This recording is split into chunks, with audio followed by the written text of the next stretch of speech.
when we spoke after the Marlon fight, you said something along the lines, and I'm kind of paraphrasing, but it stuck with a lot of people where like you talked about like wanting to beat people so bad, like you want to eat their heart, right? That sort of thing. Do you Uh, do you feel this like was that just a one-time thing, or did you feel the same way for this one? Did you feel an even great because you said villainous, so it made me remember that. Like, did you even feel a greater sense of, for lack of a better word, kill against Frankie? yeah, yeah. So I've done some thinking about this too. Yes, it's a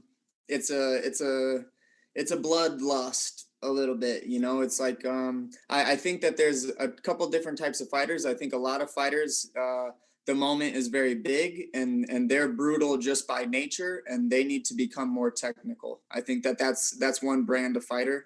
And then you have a little bit more cerebral guys like myself who want to take a technical approach to things. But I think in both circumstances, the one will only get you so far.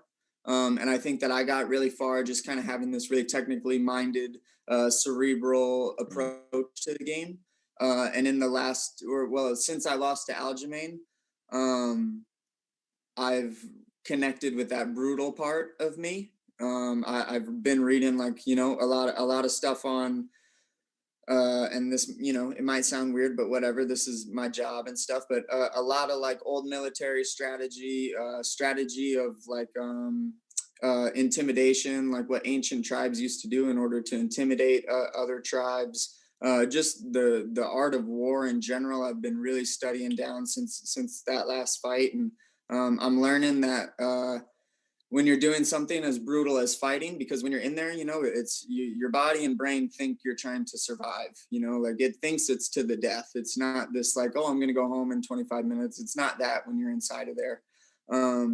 So I've really connected with that part of me that is that is that ancient war type of feeling where it's like, hey, like we're either taking this guy out, and I'm not going to say eat his heart anymore because I don't want to get turn into a meme again, but it's a little dark, it's a little dark. Who introduces you to that literature, or did you just find it on your own? So I started talking to a couple military buddies actually, a little bit, and I was like, man, like the only way that this could get any realer is if we had guns and we were walking around in a war. That would be the only, like if it literally was life and death. And so I started asking them just a little bit about like, hey, is this something that you guys deal with? Like is this something that you guys get training for, like the feeling of life or death? And if you're not ready to go, one of your options is death. Like how do you deal with that? So I just started picking their brains. They offered me a couple of books, and then I've been reading those books, and it's kind of just expanded to like a really newfound hobby in like military strategy and just ancient tribes and the way that they used to conduct and the way that like their warrior traditions and stuff like that. So yeah, a lot of studying that. Wow.